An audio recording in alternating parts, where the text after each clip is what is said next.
Hello. Good evening. Hello, hello, hello. Hello, everyone. 1st of October today. Who remembers what this day is? No one. Hello. Hello, hello, hello, hello. Good evening, Abdul. Wow, a true Nigerian is the first person to join us this evening. Hi, Abdul. Welcome to today's program and happy Independence Day to Nigeria and to everyone out there. All Nigerians, not everyone cares. Anyway, happy Independence Day. Hello, Jane. Olani, good evening. Thank you for joining. Who else is with us today? Hi, Jane. Good evening. Good evening, everyone. How are you today? Oh, thank you, Olani. Good evening. Good evening. Thank you, guys. Please share this program with other people and invite them as well. You can share by going onto the share button or to go to your page. Just click share. You can actually add a comment as well that engages more people. So you can write something while you share. So you can say something, join me to celebrate Nigeria, for example, or anything else that you like. Or you can write it on the comment section, right at, so tag the same as that you use for email and somebody's name. So do that with about 4 or 5 people so that they can be mentioned and they would know that you're watching the program and they will be able to join you. And of course, you can invite them individually so they know you're thinking of them and you want them to join you in this program. So thank you, guys. Hello, Prince. Hello, Suzanne. How are you today? Good evening. Philip, good evening. Banjo, good evening. How are you? Namdi. Reason the first name is a bit long, I can't pronounce it, so I'll pronounce it Namdi. Good evening. Thank you for joining. Amayo, good evening. Thank you for joining. Thank you all. Good evening. Good evening. It's 1st of October today. Of course, it's Nigerian Independence Day. I'm Nigerian. Dr. Sunday is Nigerian. We're all Nigerian. Even the Russians here, they're Nigerian. Ukrainian, Nigerian. Everybody, as far as I'm concerned today, Nigerian. So, happy Independence Day to everybody. Hi, Jefferson. Good evening. Thank you for joining. Today, we are going to talk about Nigeria. Of course, we have to honor Nigeria for 1057 is their 57th Independence Day. And we have a great Nigeria all-rounder genius as well, Dr. Sunday. You're watching his channel right now. So why wouldn't we talk about Nigeria? And yesterday, as we know that a lot of Nigerians are doing great things all over the world. So why not celebrate on the very day that is Nigerian Independence Day? So thank you again, guys, for joining. Hi, Israel. Hi, Chidima. Good evening. Thank you for joining. Happy Independence Day. Favor, good evening. Thank you for joining. Muna, good evening. Thank you for joining. Uluwatoyin, good evening. Thank you very much for joining. And Prince, good evening. Thank you all. I appreciate you all. So please, guys, let's invite as many people as possible. Thank you, Suzanne, for congratulating us and congratulating Nigeria. Gold V, good evening. Idara, good evening. Thank you for joining. Okay, yes, it is Independence hairstyle, Abdul. Thank you. That's an interesting one. Yes, it is. I would accept that. Adepeju, good evening. And Tony again, good evening. Thank you all. Please, guys, do the honors and invite as many people as possible so that they can all celebrate with us on this great day, 1st of October. Okay, I'm going to turn the camera. We've got people here that really want to discuss with you about Nigeria and, tell you what they know. We have actually 2 generations, and this conversation about Nigeria should be very, very interesting. So don't say I didn't warn you. Please remember to invite as many people as possible. Hello, Stella. Bolorunduro, good evening. Thank you for joining. Thank you all very, very much. So I'll turn my camera now so you can say hello.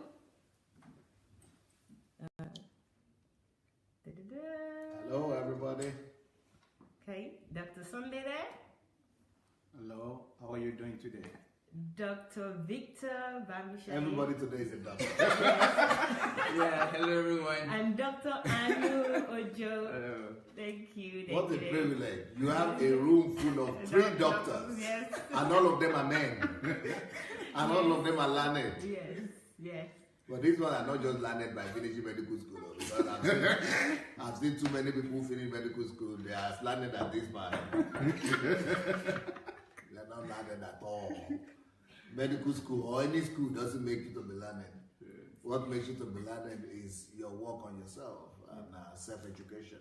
But these, I trust in them because they are loaded just because they work on themselves. They have not relented on their hours. So that's why they are quite ready and equipped to be engaging all of you together with me today. So happy Independence Day, Nigeria. Happy Independence Day to all people of Nigerian descent who are here.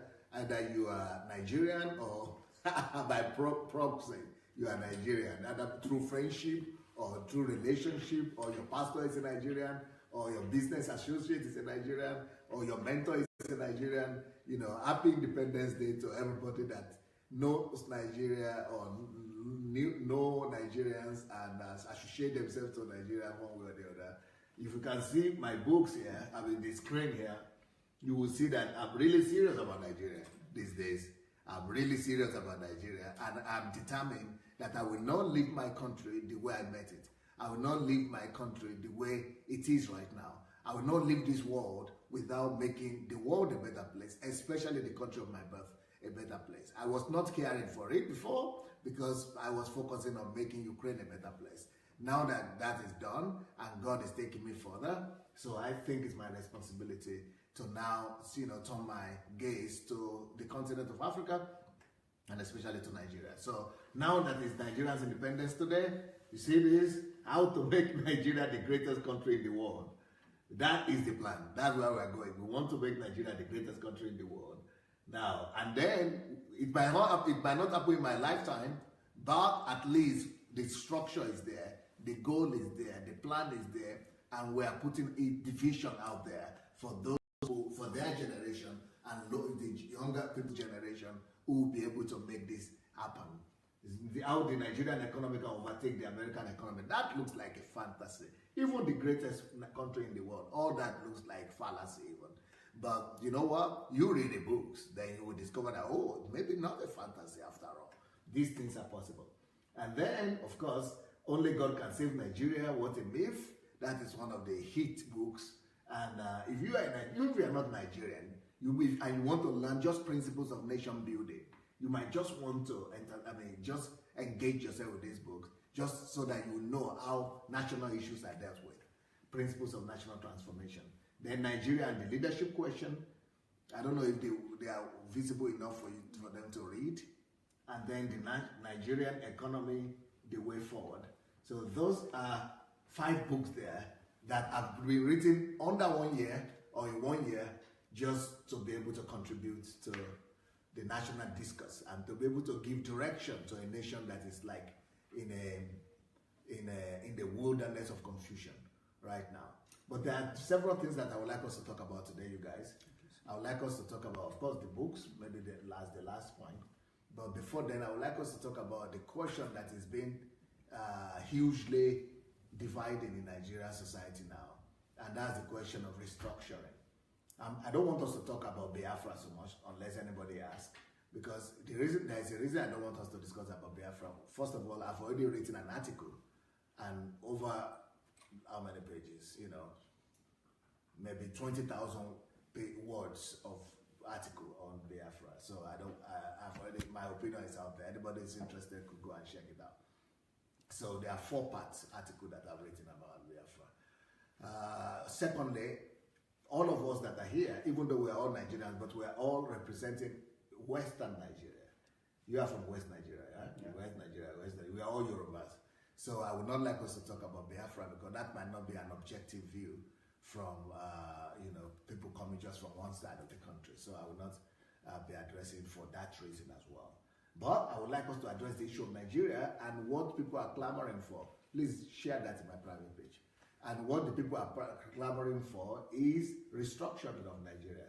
I want to let people know my official position today about that. So, but apart from that question, and I would like to know your official your positions. But apart from that, I would also like us to engage a Nigerian that I think is a futuristic Nigerian, and I hope we'll be able to get him, and write him in 2 places, in all these 2. Okay, if we are going to get, if it will be possible, I would like us to get one futuristic Nigerian that is very, very. I like his thinking. It's more like me, and I know that he is capable of bringing a lot of changes to Nigeria. And if possible, I would like to get him and invite him here. This guy has a vision of providing the next 10 years, maybe 10 million jobs to Nigerians. And he has the strategy.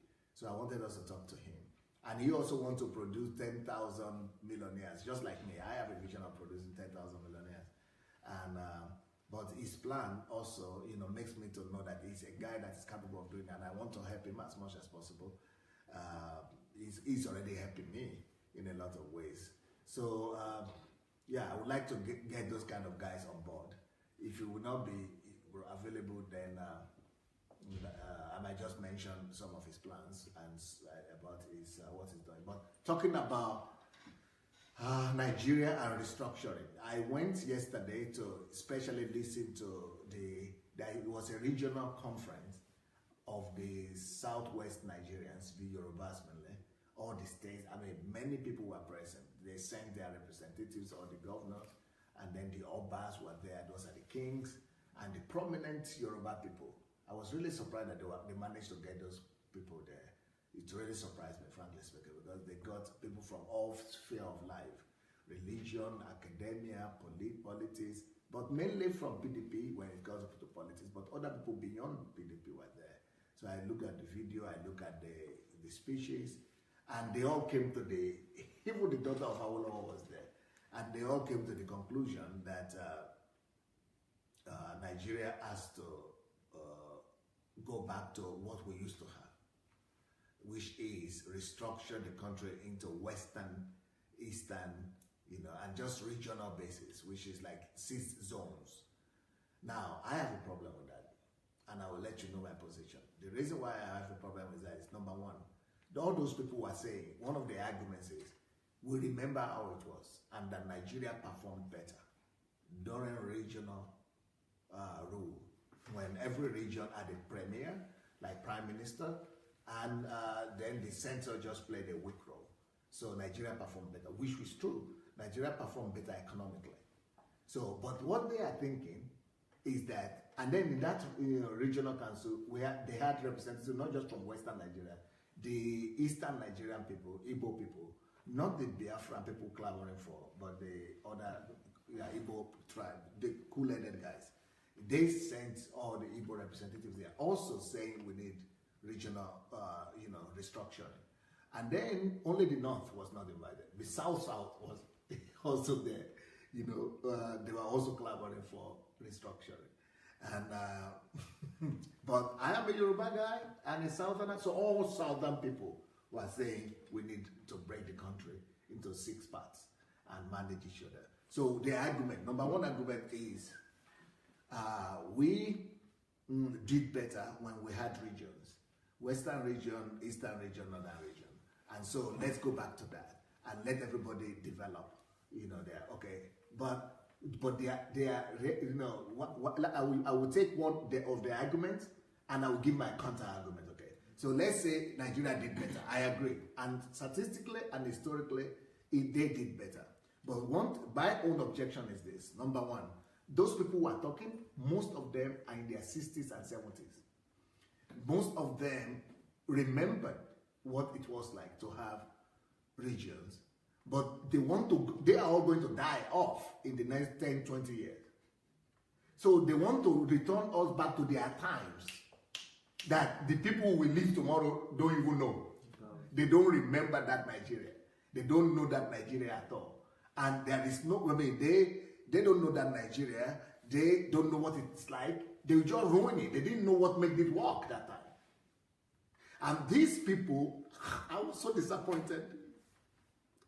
I was beating myself. I said, God, why don't you let me be in Nigeria now? I would have spoken to them. Because I was so disappointed. I was seeing professors. I was seeing clergymen, kings. I was seeing all these people. And these are the people that my country respect. These are the people that my people look up as heroes. And then they were saying the reason why Nigeria was doing well was because of the regions. Geographical location or division doesn't decide prosperity. Now, for them to say that is the reason why we were doing better, I am so sorry. Number one, the reason why we were doing better that time was because we had not discovered oil in commercial quantity. And because we didn't have that oil, we needed to produce something. So everybody was producing what they could. That is just it. The second reason why we were doing better, we were operating under a system of the infrastructural system, the administrative system that was set up by the British. This time when we were at the region, autonomous rule, half of those years, let's say there were 8 years altogether, let's say 10 years, but I think it was 8 years altogether. Half of those 8 years, about 4 years, there was a British rule. So the British, half of the government was Nigeria, half of the government was British. And the infrastructure is what the British colonial people set up. So the social services and the civil service was working as it was set up. And the work ethic, everything worked from up, hierarchy, or up straight from what the British. So the British system that was set up worked for the next, let's say, 8 to 10 years. And then but in the half of the way British left, and half of the other something British, the only Nigerians were there, and it collapsed. So for them to now be using that as something that, as a panacea is something that will heal everything, that will cure everything, as a cure, as an general comprehensive cure for the nation, is wrong. But I will give you more reasons why it's wrong. Another reason why it's wrong is that whenever you say that, okay, we did better, let me know the reasons. Give me the reason why we did better. But these people were talking, there was only one person who gave me the reason why they did better, which I listened to all their speeches. There were 2 people who gave speeches from South, and they were saying the reason we did better is because every region had access to their own resources and to their own natural resources. And their natural resources, they manage them, according to whatever they produce is what they managed. Okay, so, but that also broke my heart. If that is the reason why you want to break, because that is the reason why they want to say, okay, now let's go back to that. Okay, we have the oil in South, we will manage our oil and we'll give 15% to the center. Then all of that region, let them just manage whatever they have and develop themselves. Whenever you use egocentrism you don't use temporary feelings, temporary passions, temporary emotion, temporary temperament to decide to take a decision that's going to be everlasting or that's going to be a lasting, permanent. You don't use temporary feelings to decide a permanent decision, to take a permanent decision. When you take a permanent decision based on temporary feelings, you are destroying the future you are trying to build. So they are thinking now, okay, for example, the Western people are also saying that, oh, we are the most educated, we used to be the most educated, we used to be the most this. It's all about selfishness. So let us go back to that. We will be again the most educated. But you are no more the most educated. Everybody is educated the same way now. You are no more the most progressive. Everybody is progressive from any of the tribe that wants to. You are no more the the first. Oh, we will not be the last. We will still continue to be first. Everybody had the opportunity now. It's now depending on individuals. So for you to now say because of you used to be first.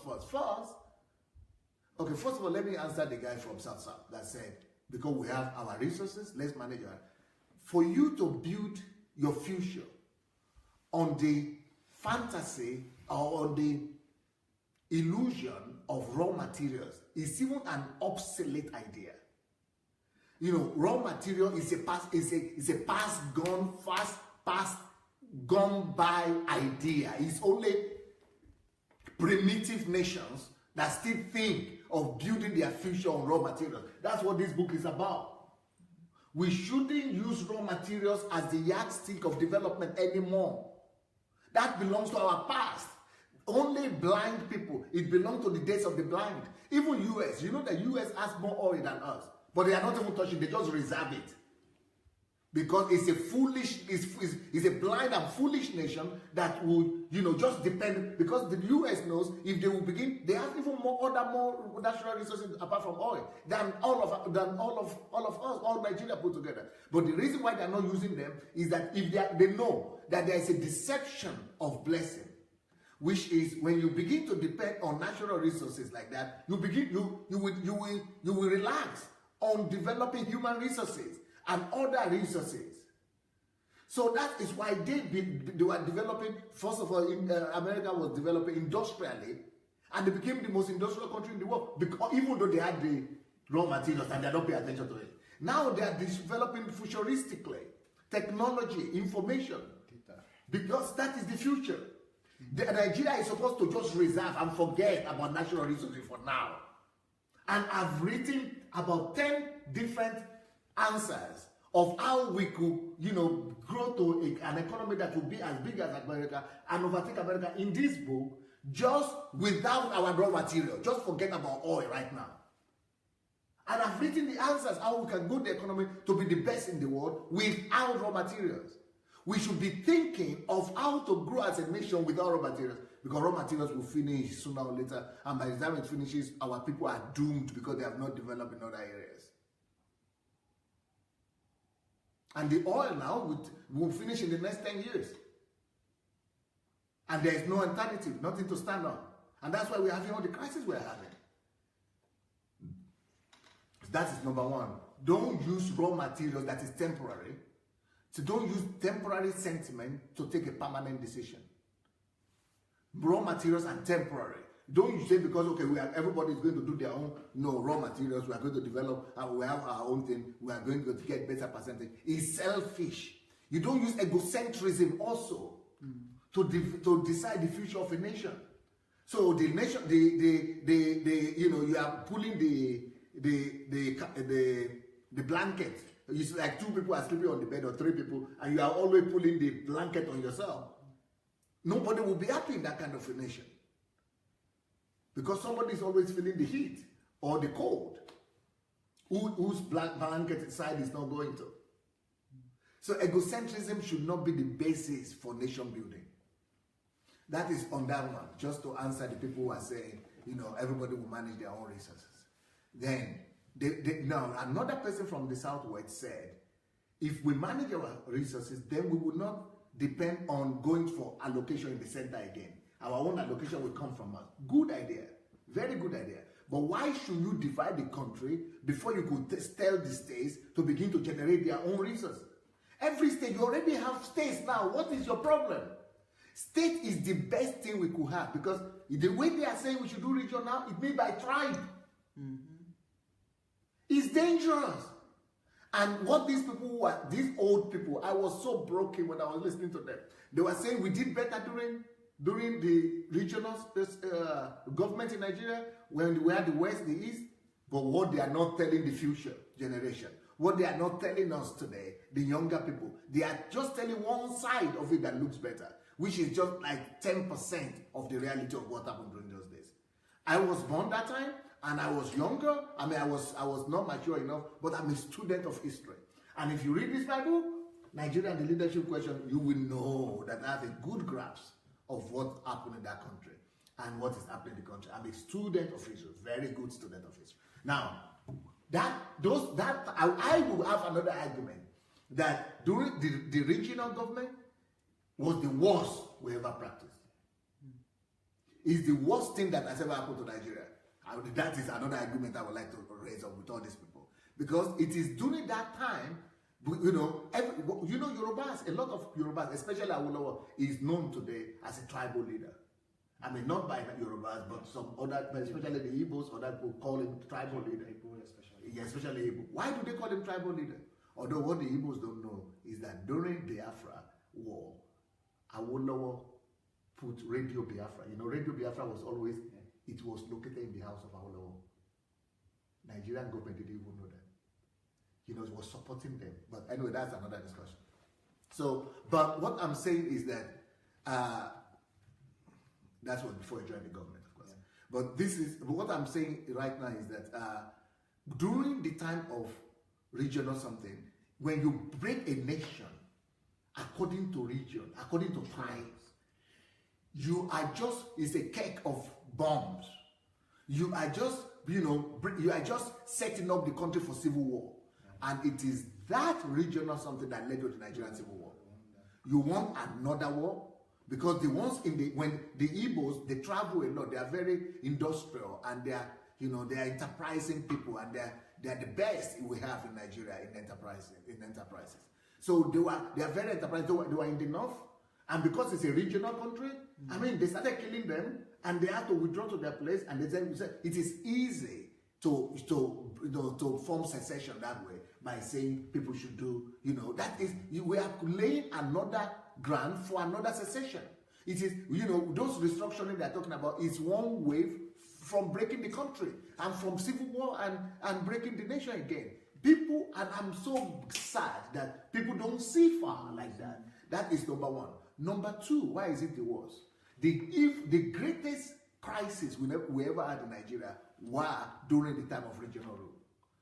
Before, many people don't know this, that before the Biafra War, there was almost a war in the East, in the West.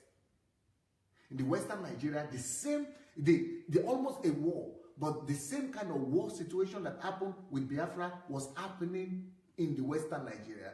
But it was not between Nigeria nation and Yoruba nation, but it was within Yoruba nation. There was a small civil war or clash within Yorubas themselves.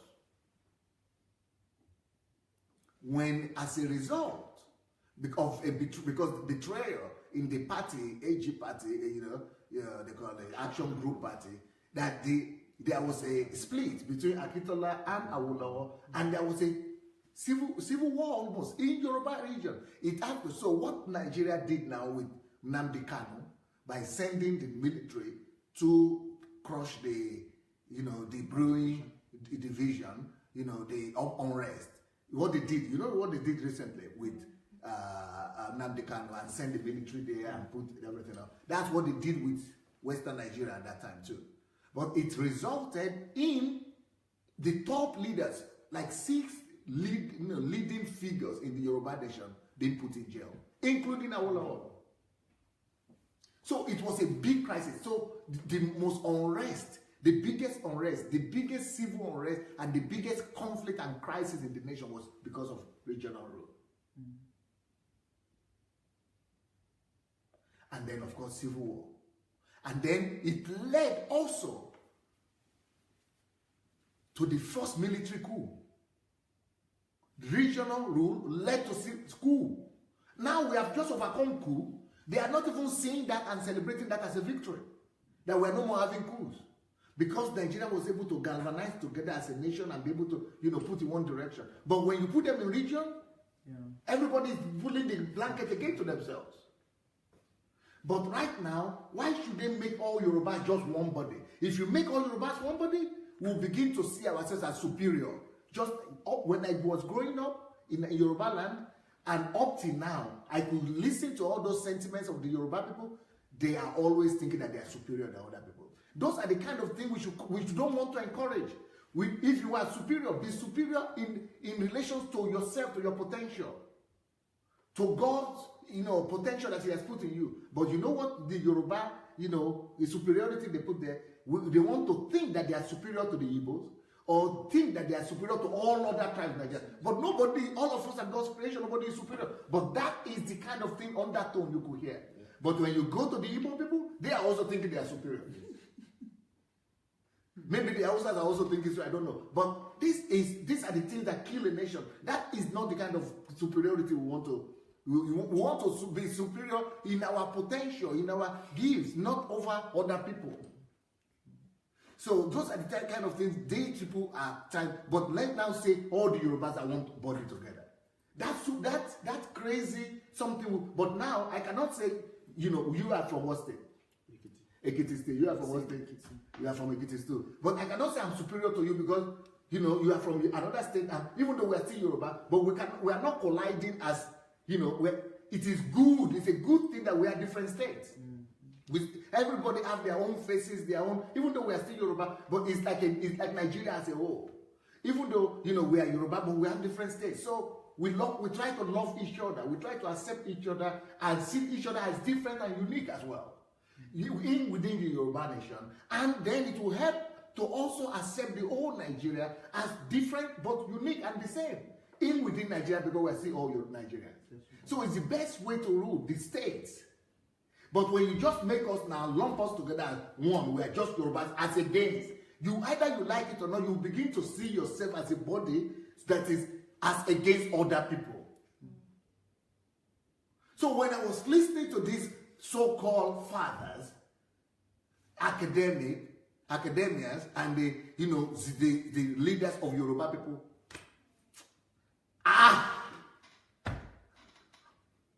So if these are the leaders of Yoruba people, if these are Yoruba that talking about superiority, I see backwardness. I see degradation of the mind. I'm sorry. And I'm not even talking about, you know, everybody is blaming Nnamdi Kanu, but you are doing the same thing, even by demanding this restructuring. Your degrees, not minding your degrees.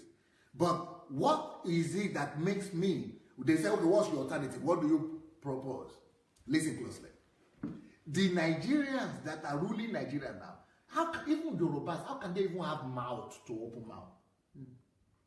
Out of, you know, all the 57 independence or years of independence of Nigeria, Yorubas led for almost half of the time, or 1/3 of the time. So who are you to even open your mouth in a country where we have 200 or 500 and something tribes?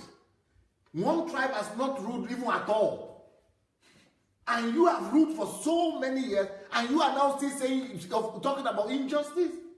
And you are now clamoring for, you know, restructuring and blaming that Nigeria is not a just system. Why did you change it while you were there? Why did you propose that when your people were there? And even all these people from the East also who are coming to talk about restructuring, and from the South, many of them were in the government. And they didn't do anything in their own time. Now in the time of their children that don't know what they're talking about, they want to ruin the country and go to heaven, or to go to wherever they're going to, and where their children will be having a crisis at hand. And I'm surprised that nobody is coming out to argue the case for Nigeria like this. I said, they have government, people who are against, come and make your own case. APC, you are against, come, don't just say you are against and just keep quiet while everybody else is talking. Because the more the other people are talking, people don't believe what is true. People believe what they continuously hear. That's true. So everybody is hearing, everybody is, so soon the whole country will be clamoring for it. This is a dangerous road. The way, what's my alternative? What's my solution? My solution is this. The people who are ruling right now in Nigeria, either it's in West Nigeria or East Nigeria or South Nigeria, we didn't import them now from Cote d'Ivoire or from Burkina Faso or Guinea-Conakry. We didn't import them from somewhere to rule over us, and we didn't import the corrupt people to us to come and... They are among us now, the Igbos who are ruling them. It's not the Yorubas going to rule them. It's not the Hausas going to rule them. It's your own people. The ones who are ruling the Yorubas, who is ruling them? Is it the Igbos? No. Is it the Hausas? No. It's our own people too. So why can't you, is that not enough for you to see that if we are going to divide and put our own people alone to justice, it's going to be worse? Thank God at least there is a control center that could also put things in order. If my people are ruling us up to now, and we are so bad, can you imagine what will happen when we are the only one by ourselves? They will just kill us. And the masses are clamoring for this. But the problem is not in region or give us autonomy. It is still the same elite. These same elite that are leading us today, who don't have heart, who don't have soul. These same elite will still be in power. All these masses who are they are just using your vote and your voice to clamor for their goal. You are being used as pawns to, you know, to fulfill the desires of the elite. Yeah. And the problem is not even with the elite. Because some people will say, okay, raise your voice against the elite. Let's go and fight against the elite. They are our problem. But I am saying, yes, they are our problem because they are the ones in power. But let us change the elite. Let's remove this one and put the other one. Since 57 years, elites are changing every time. Political parties are changing. People in government are changing. We have been changing elites and nothing has changed. So even changing elites doesn't solve our problem. So what will solve our problem? What will solve our problem is this. Value systems. Not just for the southern Nigerians or northern Nigerians, all of us we are corrupt. All of us we have a corrupt and a damaged value system. We need to work on that, and nobody spoke about that. Nobody saw that as a solution. All these big men, all these wise men, all these academia, all these religious leaders, all these people, nobody saw the only lasting solution to bring in Nigeria out of the hole that we are in right now. The thing that is faulty, and they were talking about all the prime ministers, the premiers who ruled the regions and brought about prosperity. Awolowo, Nkoku, and all the Amadou Bello, but they were men of high values. That is what we need to reproduce. Men of high values in every facet of this society, everywhere, so that pot we are talking about, that's what I was talking about in this book. So that pot will be white. And when the whole pot is white, we will not bother again who is really who. That is our only problem. Value system damage. Please, guys. Who wants to start? I think you've really hit the nail on the head. When they are clamoring for restructuring, we've learned from history that regions or geographical position does not bring prosperity. In fact, there are two proximal, two countries, two places that are very close to each other. One is in the US, one is in Mexico. They are the same town. Before the war, they were one town, but after the war and the map changed, so there was just a wall divided them. But when you view from satellite, you see one very structured, very organized. You see the other very dark, disorganized.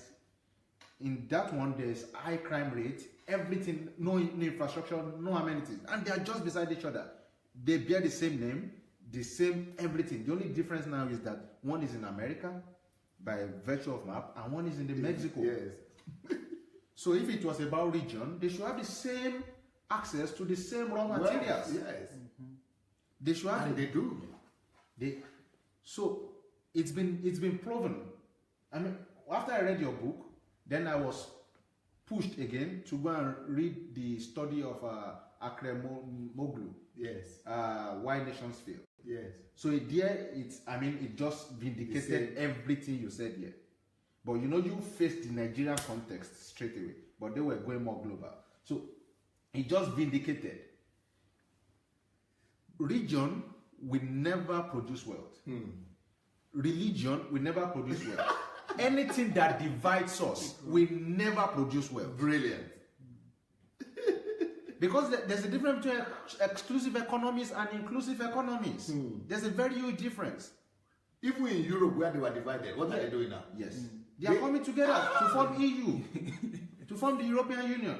And those who are out of it, they know what's up. Where Ukraine is begging to enter. Brexit, after the Brexit, go and do polls in the United Kingdom.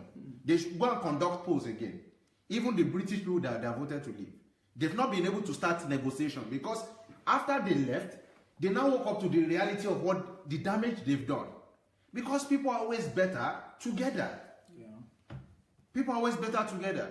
Now, the most important thing you said today, sir, which is your conviction and what you've proposed, I've read it in your book, and I agree with it any day and time. They wake me from sleep, I agree with it. It is value system. It is value system. Okay, we go back to regions. Would the people who change? The people What doesn't will change change. them? Even this Biafra people, as much as you don't want us to talk about it, but that's the validity of the argument. When you get Biafra, the only thing that will change, your life will change. the only thing that will change is the name of the nation or the geography. And the flag. And we've seen that in South Sudan. I don't know how people don't learn from history. Today I learned today that there are over 60% adult illiterates in Nigeria. Adults who are illiterate. Because I'm working with children, and I know that there are 4.1 million primary school, more than 4.1 million primary school age children not in school. Now we can understand that, and that's why we're working on it. But adults, these people who you say want to help us decide our future now, and the youths are not talking. And this is where I'm talking about when people are saying not too young to run. When you are not talking about issues that are important like this, then what use? So 65% illiterate who don't study history. They are not students of history. Turn blind eye to history. All they are thinking of is survival. They don't. South Sudan, face your point. Yeah. So what I'm saying is they are not learning from history. History is there, but we are just not learning from it. E.g. South Sudan. South Sudan got independence. Now, when there was fireworks everywhere. Less than a year after, there's civil war. There's still unrest now. Among themselves. Yeah, among themselves. Even though they have left the They have left the Sudan that they thought was their problem before. Sudan said, let my people go. Now there is problem. More problem than when they were part of Sudan. Yes, than when they were part of Sudan. So it's value system. Again, let us take the example of Rwanda. Rwanda, we know the Rwanda genocide and the crisis between the Hutu, Tutsi and Hutu. It's because of this same regional thing. Let's know ourselves. And it led to genocide. Of recent, again, if you want to know how bad this thing is, let's take Canada. There's southern Canada and there's northern Canada. One is rich with oil, the other is not.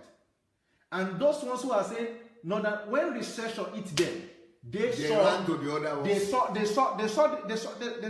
thing. It was very clear. The people were saying, "No, it's our oil before." When they had recession, there was no oil. Oil was not selling. Oil was not selling. It was not very clear. They are now united. I'm not hearing of that again in Canada. Even if there are just little voices, because it now gave them a different perspective that we are always better together. That's true. Regionality, all of these things, they don't work. Okay, again, and you mentioned it.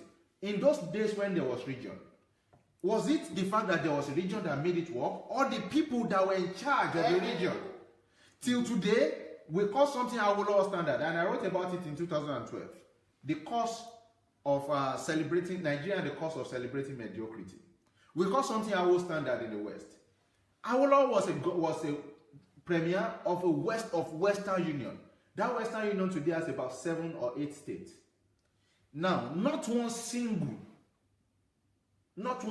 governor has been able to produce the presence Awolowo produced in all of the states. In every state. Even one leader cannot do that in one single state. And that's why there's still the Awo standard. Now, look at it. Textile industry was there. In Ibadan, there was cocoa. So many things like that. They've not been able to produce it. So it was not the structure. It was rather the leadership. Yeah. The value quality system of the leader. Look at when Nigeria had what's it called? Television station. France did not. Ireland did not. Many of these European nations we are looking up to, they didn't even smell it. When the Western Union had built Western Nigeria, so as it was called that time, had built a stadium, there were a handful of Olympic standard. There were a handful of countries that had it at that time. What was the difference? These people are not telling us. That was not about it was just region. And in those days, and I'll mention them now, the Yoruba people, they knew the betrayal that a certain Fani Kayode, the father, countries I see all of the signs of delusion around him. We knew those who were who. We knew it was not the structure, we knew it was the people. That's why today Awolowo is a cult name when it comes to the Nigerian politics. Even those who were fighting him, they knew who he was.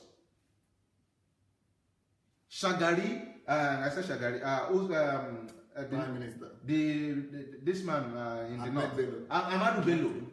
He never even really held any position, but they knew he was because it was about equality.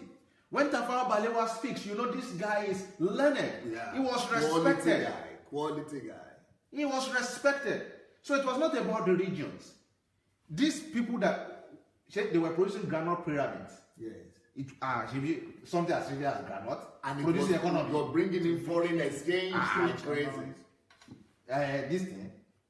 It was cocoa that was. They were very organized. It was palm oil that was in the Yes. East. Yeah. Palm kernel. These things that are so trivial now. But there was quality leadership.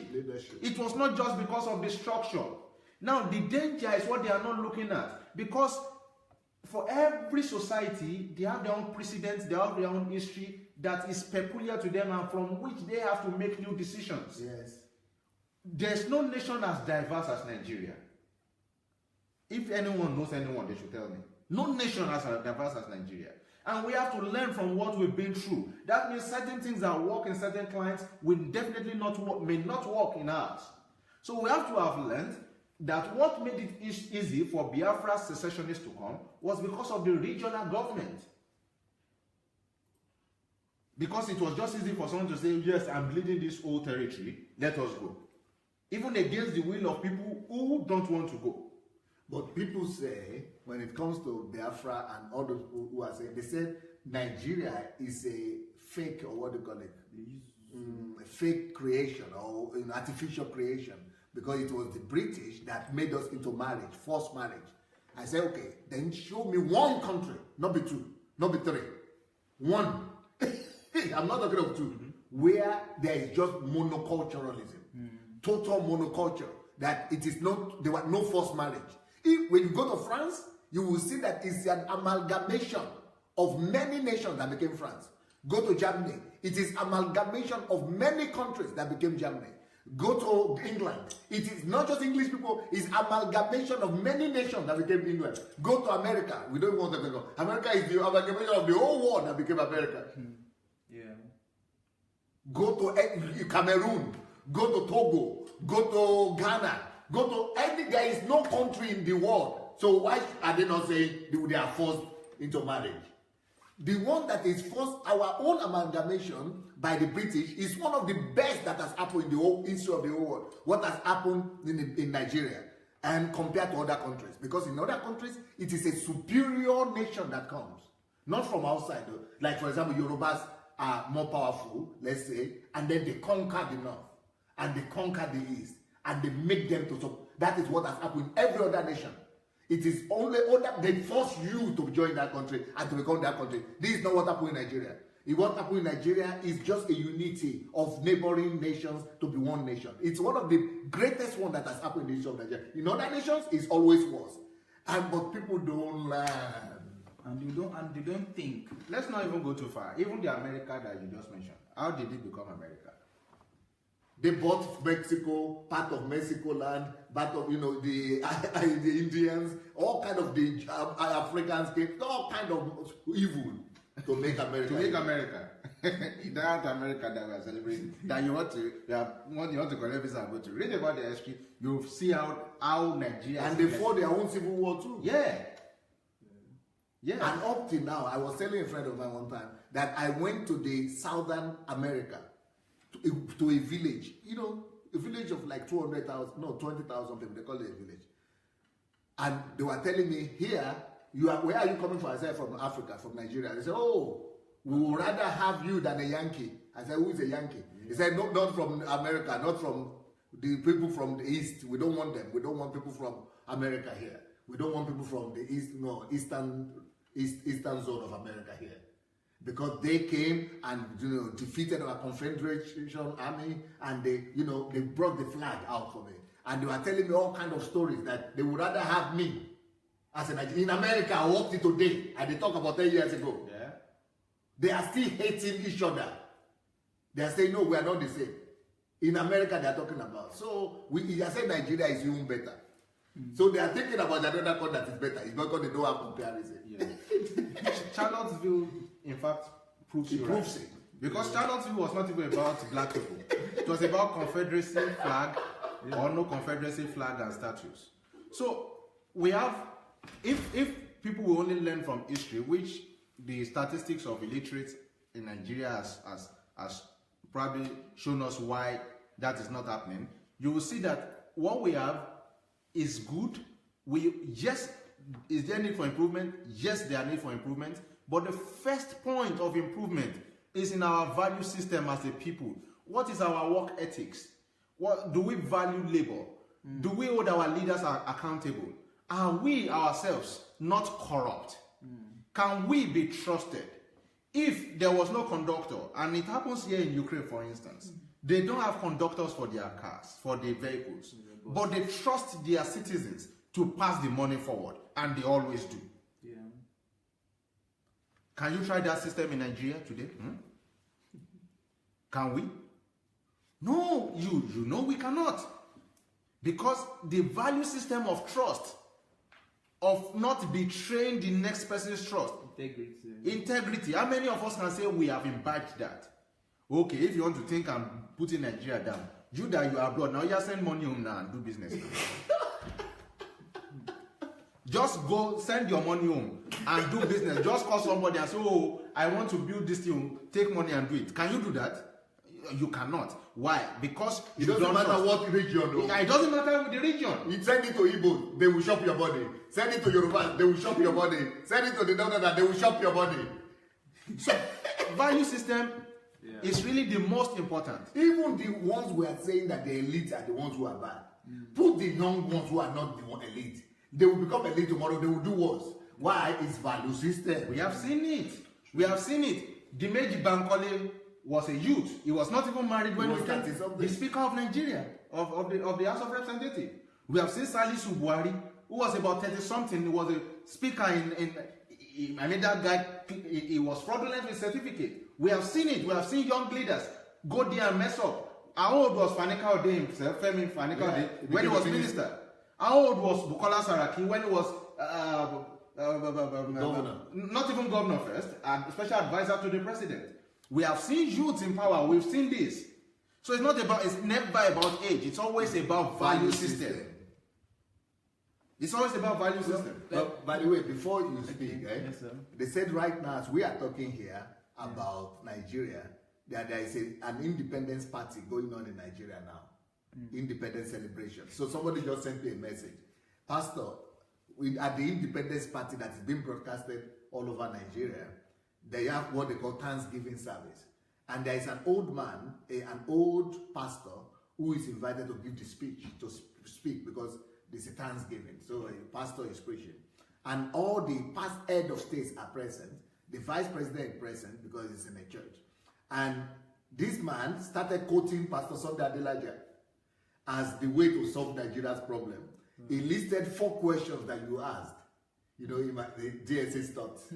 The 4 questions that you asked. He said he didn't remember all of them, but it was quoting that this is the way to resolve Nigeria's problem. Wow. You remember the 4 things, eh? Yes, sir. You know, that we must uproot. Miracle. No, first of all, it started with superstitions. Yes. Then miracle grace. No, that's number 3.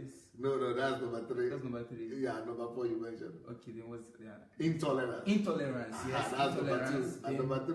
Miracle grace. Miracle grace. Yeah, and then subservience. Mention the 4 again. Yeah, so the first one that we must remove is dealing with the superstitions. So we must eradicate superstitions. So then the second one is to because those are dealing with value systems. Yeah. So that's like one that it has really crippled us. Yeah. That's superstitious. Yeah, because an average Nigerian is superstitious. Yes, an average. Show my book, the How to Develop a Nation to the Dignity of Labor. Yes. So an average Nigerian believes in superstition more than in principle. Yes, an average Nigerian would believe that because this was passed down, that is why I would agree to it. So we must remove superstition. That is major. Then the second one that we must remove is talking about intolerance. Intolerance is number 2. Intolerance is second. Yeah, intolerance, because our inability to actually receive each other and accept each other. Because the whole idea of this division is that we want schism, and wherever there is division, there is no progress. It shows, as easy as it might sound, the allegory of a broom.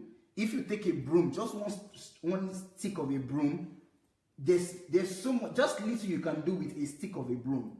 But if you get the whole broom together, you can't easily break them, and then it can produce even a greater effort of work. So we must eradicate intolerance. So superstition, number 1, intolerance, number 2. Then number 3 is the miracle craze mindset and idea that we have in Nigeria, wanting something out of nothing, wanting something to just happen in Nigeria without putting in the work that is needed. So the miracle craze mentality that we have in Nigeria must be kicked out for any progress to happen. And then the 4th one is the issue of subserviency.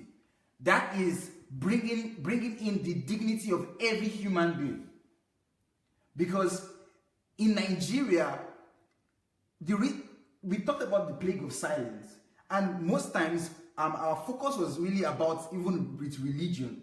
But the plague of silence cuts across every area, not just even when it comes to religion, but this subservience mindset that we have has made people voiceless. You know, I said that it's better to be dead than to be alive and have a voice and not be able to use that voice. It's better that you're even dead. Let's just even know that you are dead, that you're not alive, than for you to be living and then you have a voice and then you can't use your voice to speak against what shouldn't be and to speak the truth. And that is what subserviency has brought. So it has made some people, it has put some people in a pedestal where their actions cannot be scrutinized, where whatever they say cannot be analyzed. And so because this guy is the Jagaban, or is the number 1 person there, and he says this is how it should be, we can't even say, let's bring this decision he's making under scrutiny. Let's analyze it. So, subserviency has really crippled our nation. And if we, like you rightly said, if we can actually address these 4 issues, superstition, intolerance, miracle craze mentality, and subserviency, that is going to our core.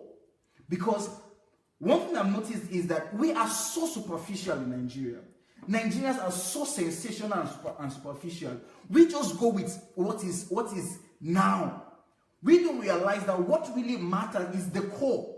Because it is the core of a person that determines everything about the person. Because if you take away everything out from an individual, what remains is what is inside. So we are so concerned about what is outside, and that's the idea between the restructuring. Because restructuring is superficial. You're not going to the main thing. And the value system. And the value system, because the value system is the main thing. That is the core. That is what makes a person a person. That is what determines the decision of a human being. That is what will make you go to. You know, I was telling somebody recently that I've been in Ukraine for close to 7 years. I can't remember the last time I had a liter and I put it on the floor. Even though in Nigeria you are doing it. In Nigeria, if you just go to Nigeria, anytime you eat gala, and maybe if you divide the country, you will stop doing it. No! That's a value system. You get your own territory. You only do it there. That's a value All I system. want to do is to have my own territory and not be doing it. And again, okay. Yeah, but because there's a value system that has been instilled without even them saying they are teaching me. But I've gotten the value system that, listen, if we're going to have a clean environment, if you eat anything, if you have a pocket, your pocket can be a temporary safe until you see the next bin. But that's not the value system we have in Nigeria. In Nigeria, you finish eating something, you throw it in the floor. Because that's what everybody does. That's what everybody does. And then we are complaining that the Nigeria is, in this case, it even burns me when I see Nigerians complain about corruption in the government. Why they themselves? Where if you come to their house, their own house, so you see corruption there. The civil service is civil. Their family. In their family, you see it. In Nigeria, the civil service is more corrupt than government. I can tell you that boldly. Boldly. I went to Nigeria to try to claim. And this is all region? everywhere. But what about restructure? Restructure won't change it. Doesn't change the core. It's just Subserviency that I know that you mentioned, the fourth one. If subserviency is tackled, justice in Nigeria would reign. There will be justice. Because that is why a thief Come on. will be sentenced to death by hanging. And another one who is stealing even more will get 100 sons to defend him in court. And they will delay the process and still 100 what? Sons. Senior advocate. These are not just any lawyers. So justice now belongs to the rich, and the armor of justice lands on the poor. Because of the subserviency. Why? Because the same people will do jungle justice to somebody who stole maybe a phone. Or even sometimes it is food that they were so hungry. They were so hungry that they had to steal food. They will do jungle justice on that one and say, Tuale Baba, for the person that to the one who is stealing the Commonwealth. And they will come and vote for him. Yes. They will vote for him. Yes. In fact, even when EFCC comes to arrest that guy, They will they will say fight. it's our own thief. they will fight. It's our own thief. Leave this one, it's our thief. Is it the only one that is stealing? They don't say that when somebody stole Gario. Yeah. But that one that stole billions, He's taking care of us. it's our thief. Leave him. That is what I expected all these people who gathered in the battle talking about restructure. That is what I expected them to address and to talk about. Yeah. And instead of addressing this, but thank God, today, this independence now, this my effort. Yeah. It's bringing out my philosophy, bringing out my thoughts. I didn't know it's reaching anybody. Yes. It's like it's reaching them. Now you tell me what will happen if this one reach Nigeria. How to develop Dignity of a nation through the dignity of labor. Come on. Somebody was writing here. Someone was writing here, Jesus. and I'll read the person's comment. Then I'll use this book to comment. Curtis Anthony Simpson says, to grow any country, you must have enough jobs for every working individual to cover their basic needs and have social security and welfare. This, I'm sorry, it's too peripheral, because no government provide enough jobs. No government. What we need to get jobs is to embrace the dignity of labor. To know that no job, no work is too small. Yeah. No work is too demeaning. Does that my country know what is dignity of labor? They don't. In Ukraine, Ukraine is even like, you call it backyard of Europe. The person sweeping the street sweeps it with all dignity. They smile at you doing it. The person mopping my floor, we gist, we talk, we laugh. When I need something, I say, oh, mama, I need so. They do it with all joy. The person, they call them with respect. Because in Ukraine, to call people with respect, to call them with their name and surname. They don't just call them like, Anu, come here. The way they want to call it is Anu Ojo, because they don't use chief, all of those things yet. But the respect is to call them with their name. So it will be Anu Ojo. The equivalent in Nigeria, the house helps, drivers. They are not respected. Gardeners. So they do not even understand that what they are doing, there is dignity in it. So none of them is, and that's just one value system. One value system. So that one value system, if everybody will work like that. Just that one. This number two. The idea of no dignity in labor is inhibiting our innovative ideas. Okay, for example, my brother wrote me one day, said, I want to start getting trash cans to recycle. And he gave me a very brilliant template. But you know what? If not because of what is known now, I will tell you that if me in Nigeria, I see someone just going around picking trash cans, I will look down on him. You think he's mad himself? I will look down on him. And yes, thank God that I've been able to come out of this. But that's still the same value system there.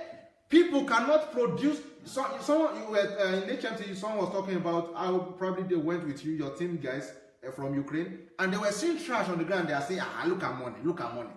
Anybody who is trying to convert trash to money in Nigeria sees it as nonsense.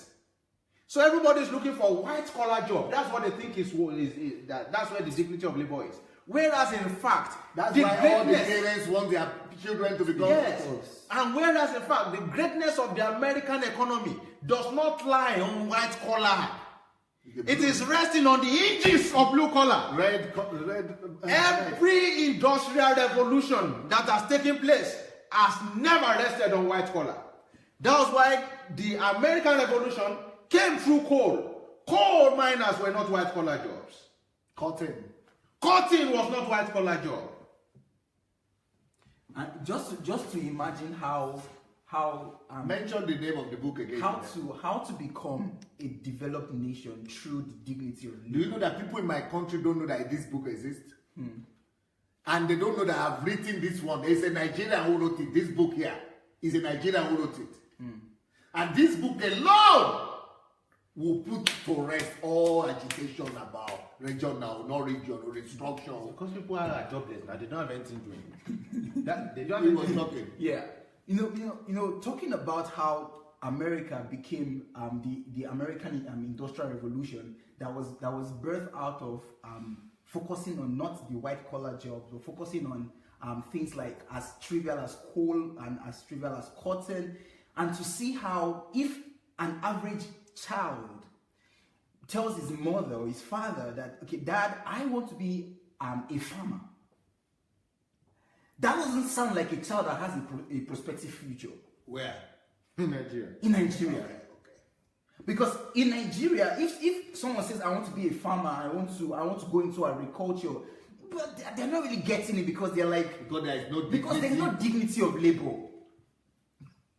Because what everyone believes to be the main deal, like, okay, you want to be a great person in the future, you have to work in an office, be in an air-conditioned room, and that's it. Oil industry. And our oil industry. And that is the reason, sir, that the level of unemployment in Nigeria would never reduce Until there's this emphasis. And I'm looking at her because you were mentioning those times that it was not the location. Because there was a saying even in Yoruba that Igbeluwowa, that means money is in the forest. They understood this. The farm. In the farm, that's where their money is. But it's nobody now. The saying is no longer there.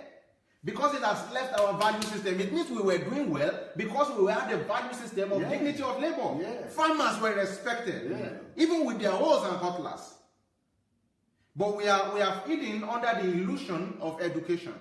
Education that has made us educated illiterates who really do not know how to get things done.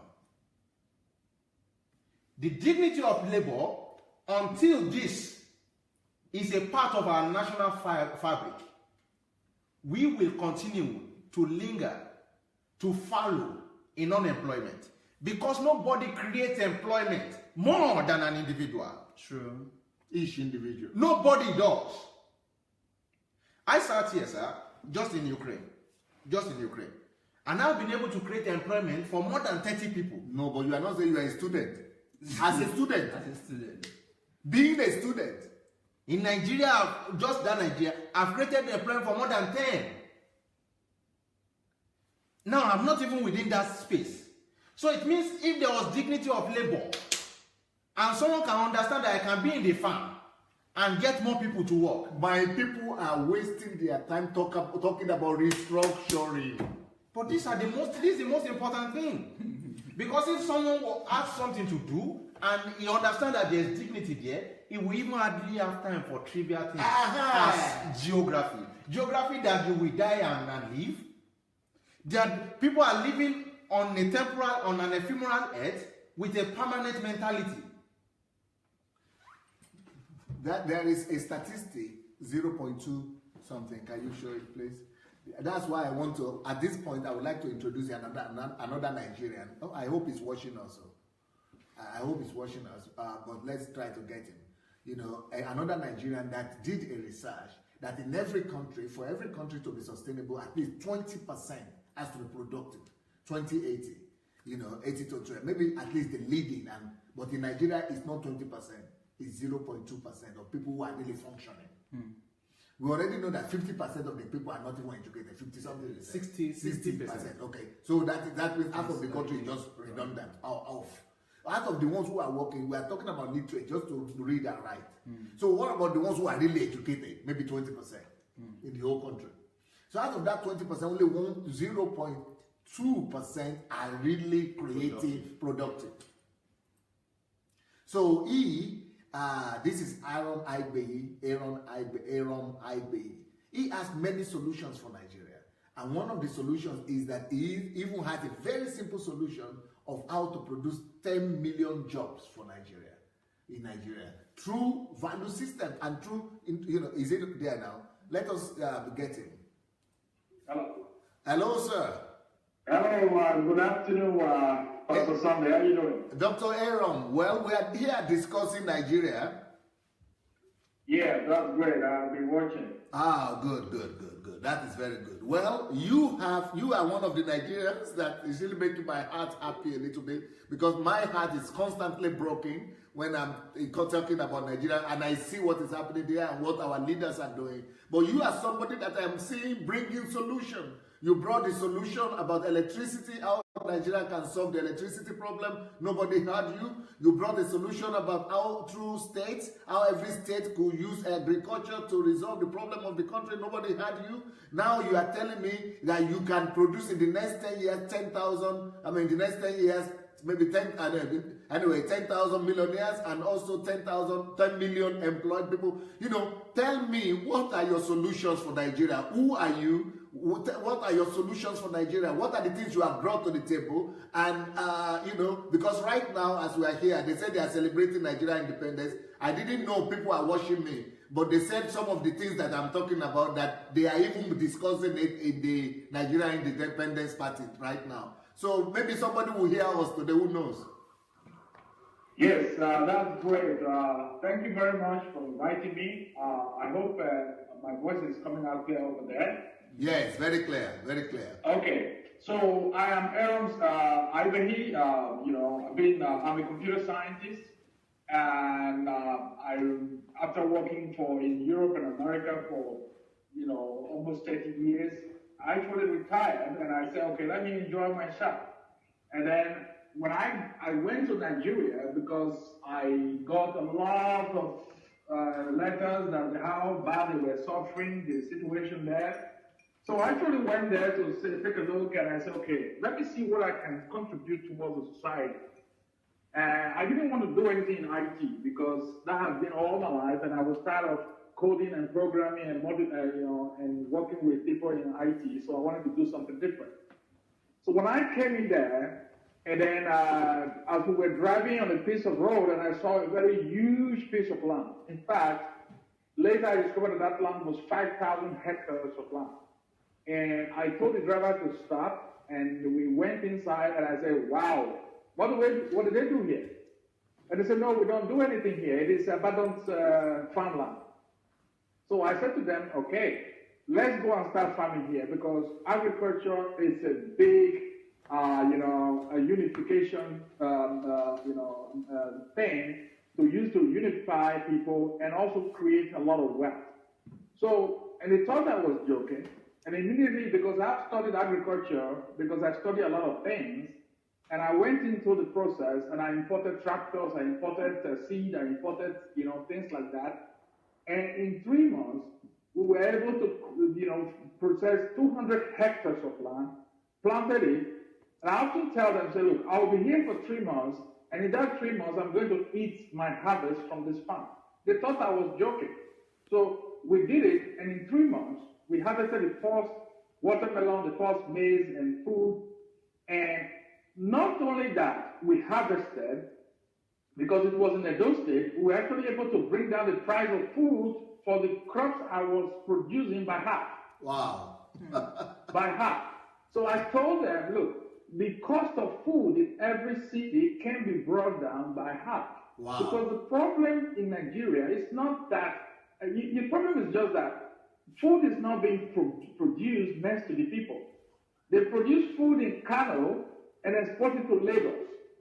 Yeah. So guess what? Before the truck gets to Lagos, then they have spent over 500,000 naira to transport it to Lagos. So I gave an example. I said, look, I will produce this food in Benin City, and we will supply it to the market in Benin City, and I will half the price. And I did it. I did with crops. I did it with chicken. I did it with goats. So, and even at half the price, you were still making a lot of profit. So that is how I started in agriculture in Nigeria, and it is a no-brainer. The possibilities to make money, to employ people, to create wealth in Nigeria is just huge. It is mind-boggling.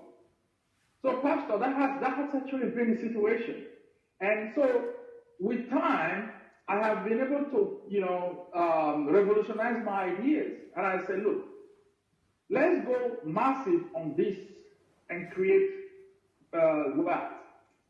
So what I have done is that when I came back to America, and then I sat down, I talked, I went to visit a lot of American farmers, and we came out with these brilliant plans. And I'm going to tell you this.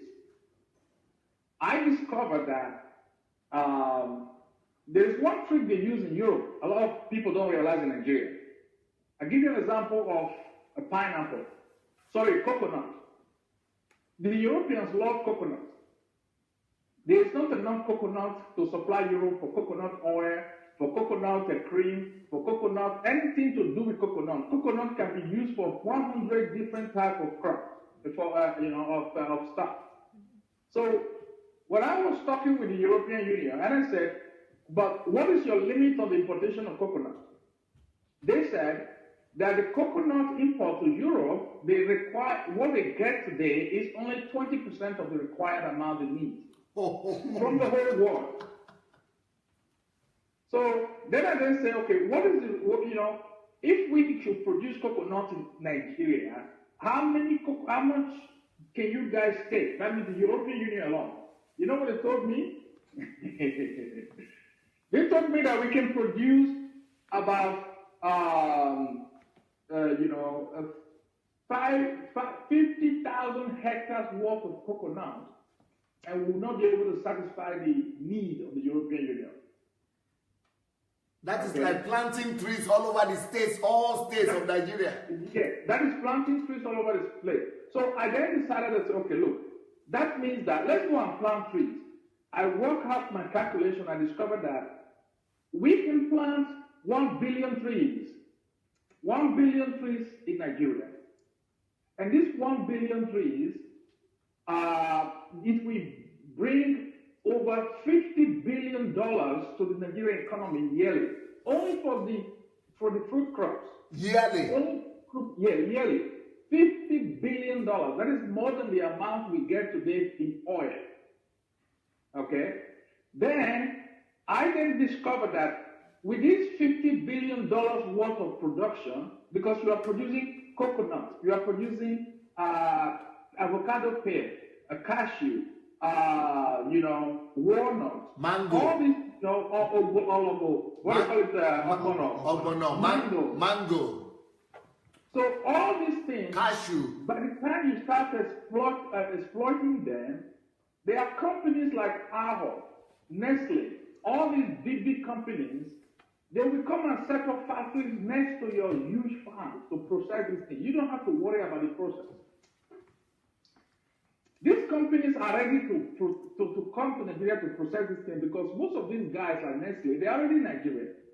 But the problem is they don't have raw materials to produce anything. So therefore, they stay away from that line of production. So we've worked out all these plans. And you know what is great about all this?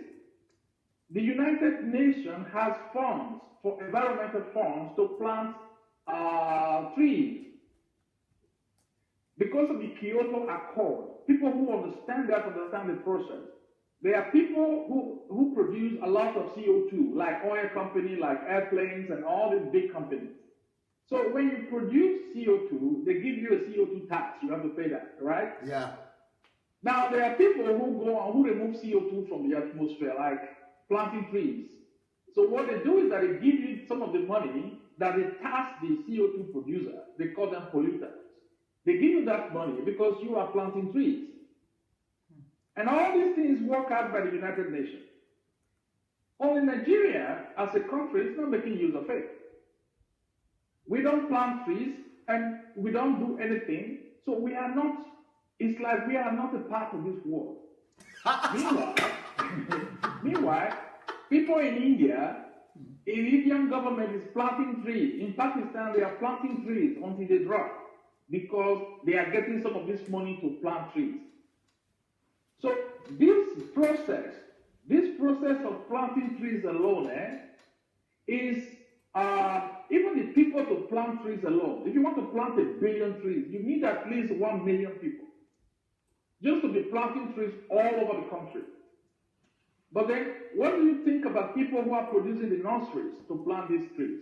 People who are producing the manures, people who are producing the, maintaining the trees, people who are training the people who are planting these crops. How many employment are we talking about? We are talking about between 7 to 11 million people employed. In a matter of 3 years old, it is not the long-term effect of 10 years. We're not even talking about that. We are talking about 3 to 4 years. So, and that is number one major plan. If Nigeria as a government decides today, through the Ministry of Environment, because this thing covers, I think, 3 or 4 ministries. You have Ministry of Environment, Ministry of Labor, Ministry of Works, industry or whatever they call them. So you have all these ministries that when they come together, it affects every of their departments, because the Ministry of Environment in Nigeria is there to improve the environment of Nigeria. As you know, the northern Nigeria is very dry because we don't have trees anymore in the northern part of the country. People have destroyed all the trees. So therefore, we have this dry season that is so intense now in the north. And guess what? The skirmishes between the Fulani herdsmen and the farmers comes because the green pasture in the north is dwindling very fast. Yes. So therefore, planting trees will take care of all of that. Exactly. So when you plant a lot of trees, you are able to hold the desert back. In fact, you will pull the desert back. That's what they did in Israel. That means that you will resolve a lot of skirmishes between the Fulani herdsmen and the farmers. You will resolve the climate change problems that is rampaging in Nigeria right now from the north. You will create a lot of jobs for youth. You will trigger industry. The way you trigger industry is amazing. And finally, you're going to reduce the temperature in major cities in Nigeria by 2 degrees. It's mind-boggling. It's mind-boggling. And what does that all cost? $1.6 billion. And yet, nobody's doing it. Imagine somebody tell you, you invest $1.6 billion, in 3 years, you're going to be getting $50 billion a year. It's like printing your own money. Yeah.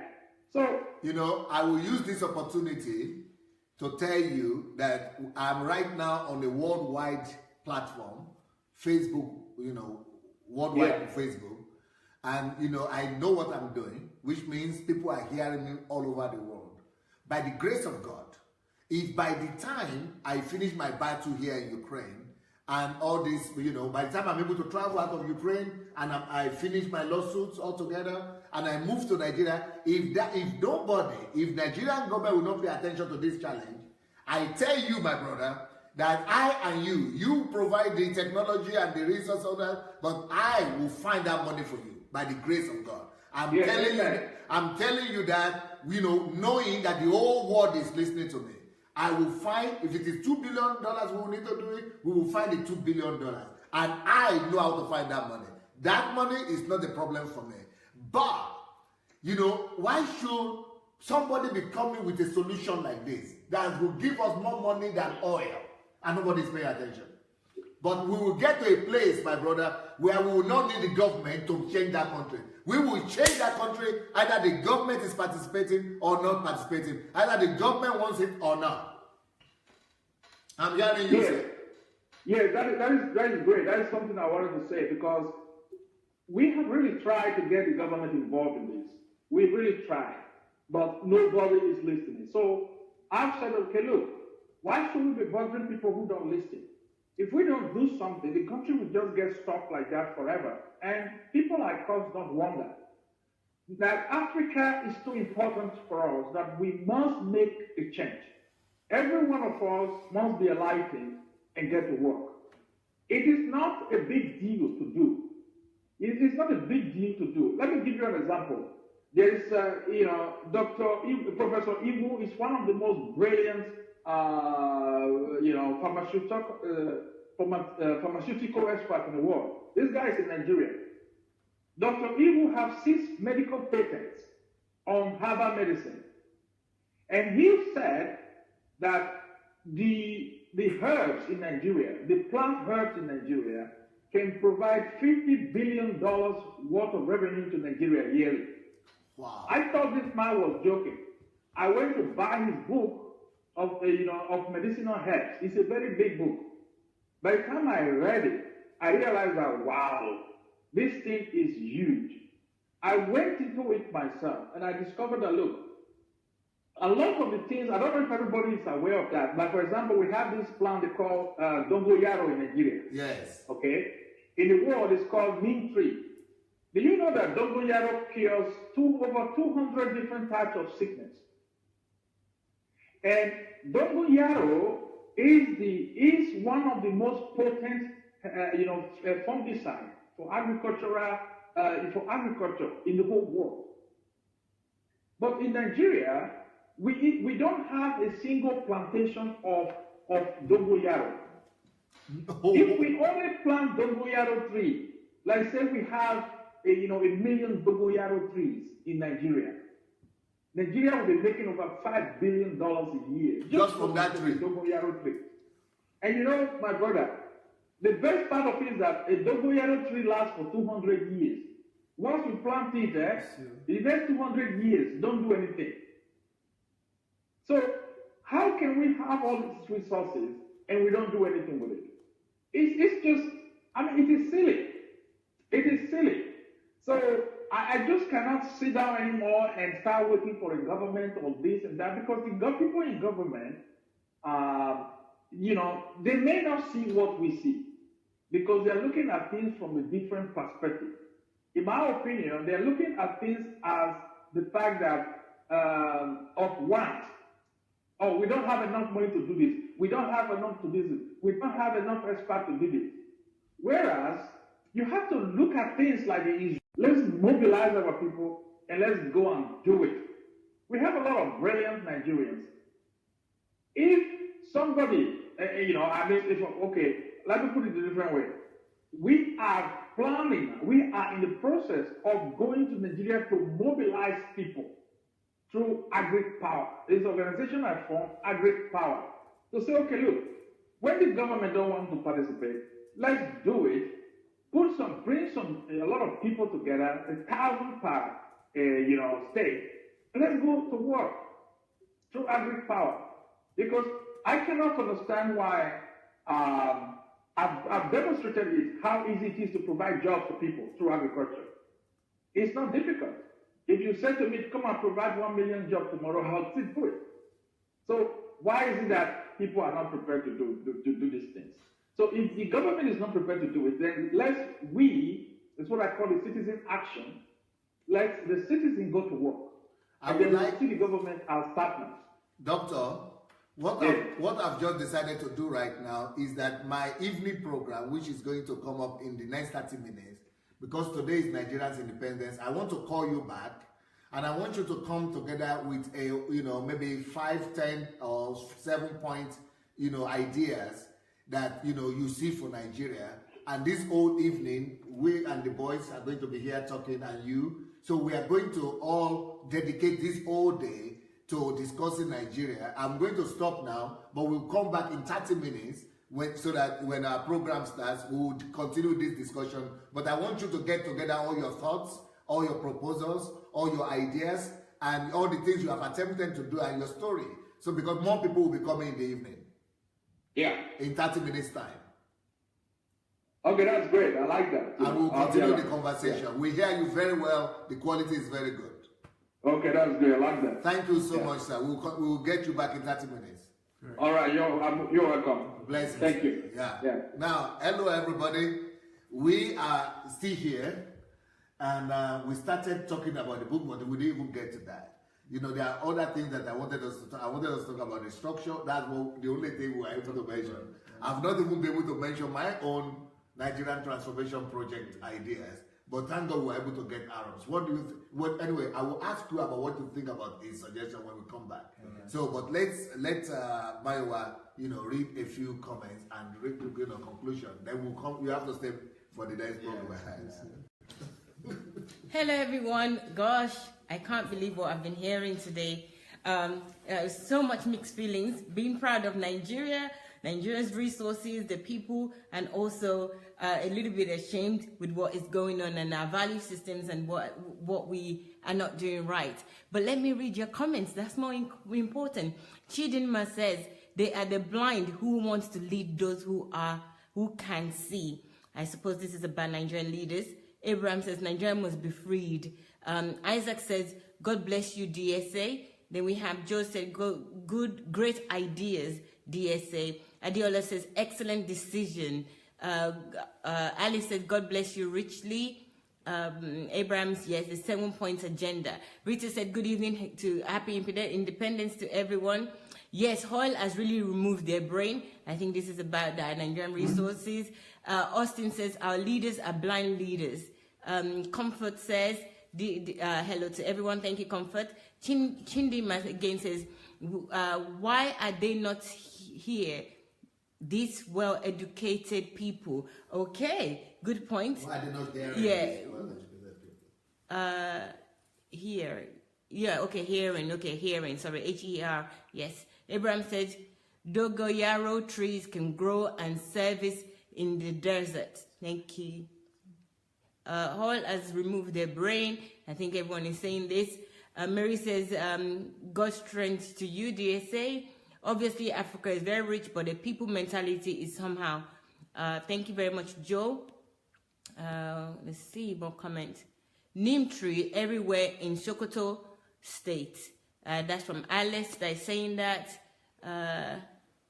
We have Theophilus saying, blessing to DSA, good strength to you as well. Thank you very much, Theo. And then Oluwatoyin said, okay, saying hello. May the Lord Almighty God grant your needs money to sponsor the vision in Jesus' name. That's from Collins. We have Julie is clapping. Israel is saying, bro, you are talking. Nigerians, political leaders are not having all these long-term plans. We, the private individuals, are the only one that can do it. All those government guys are corrupted with instant gratification. Okay, I'm sure that you need to read the book to understand Nigerian the leadership question. That's one of the challenge that it's not just the leaders come from the populace. Curtis says Africa needs banking equilibrium. And then we had, thank you, Curtis. It is not a rocket science. That's Abraham that is saying that. Oluwabumi says you are a man with values. Genius DSA. Thank you, Oluwabumi. Chidima says they are too ignorant. And then we have Onyinye says that's the problem. They don't listen to any good advice. They will never listen to you. Onyinye, let's be optimistic. Johnny says I'm really interested in the kind of in the kind of project. It is a pity we don't have a government. Thank you, Johnny. True. DSA. Through you, DSA. Wow, Dr. Sunday. Somebody else is saying there. Theophilus is reminding people to share. Please do so. Let's listen to Theo. And then we have Oluwabumi that says they will not listen to this type of messages. Yeah, we'll make them listen. And then we have, no church in Nigeria is thinking like this. All they know is building big auditorium. That's from Abraham. They're saying that, how do I call in Adewale Jones? Probably we'll do that in the next program. Austin says, this man is making sense. Thank you very much. Onyeye is, oh my God. Ali says, this is outstanding. Hear great minds talk. Yes, thank you very much, Alice. Okay, what do we have? That's where manpower comes in. Thank you, Curtis. Okay. That's how global trade works. You could trade billions of coconut for some other commodities. Thank you very much, Curtis. No light, I agree. No good roads, I agree. Okay, what else do you say here? No enough jobs, I agree. No good education, I agree. Abraham, we can change that. Thank you very much for the comments. That's $1 billion business right there. That's from Joe. They're sharing that opinion. Isaac said Nigeria is already in a mess, but will get worse when they all get obsolete. Yes, I think we all mentioned, Dr. Sunday mentioned that earlier. Thank you very much, Isaac. That could create a base to sustain the economy by seniors having money to spend for overheads and services. Curtis said Nigerians should give everyone over 65 years old security payment. Thank you for that. Isaac, no one would like to invite him to speak in the parliament. Okay, thank you, Isaac. I think that's Dr. Sunday is referring to. Collins is saying, dignity of labor is what must be stressed to the leaders of Nigeria to know. Even the citizen must be aware of this too. Thank you very much. Chidinma says, Pastor Sunday, my prayer is that you will be invited to speak in the House of Parliament in Nigeria, so it can open the eyes of these politicians, because their value systems are wrong. Thank you, Chidinma. What do we have here? Remember that head knowledge can never be equated to real-time application. Joke is saying that application is by all of us. Yes, Joke, thank you very much. Isaac, we care, sir. That's from Isaac. Joe says, Nigerian mentality for progress is just sad. Then we have here, Joke says, Nigeria is not as bad as some of these guys as Putin. The spirit of dignity of labor has started growing. You guys need to be on ground to sharpen your next discussion. Thank you very much, Joke. You're right, bro. That's Olubumi that says that. Goldv says, yes, we need a blueprint. Agreeing with Joke. Amarachi says, now people are gradually starting to get the whole agricultural things because people are making millions from it now. Thank you for that. Joe is saying it's because Nigeria has a great get rich quick mentality. Godfrey said dignity of labor, clapping. Who else do we have here? America has a light service economy. There should be dignity in every labor. Even the Bible says there's profit in every labor. Okay, guys, we're coming back soon. I'm not able to read everybody because we have to get ready for the next program in 20 minutes, but we will be continuing this. So join us again. We'll invite more people because this is Nigerian independence, and this program all day today will be all about Nigeria. You will enjoy it. As you've seen, a lot of you have enjoyed this, and there's so many comments. So we expect you to comment in the next program, and maybe we'll open the phone lines for you to call in as well. And that will be in 20 minutes exactly. So we'll see you soon. Take care and bye.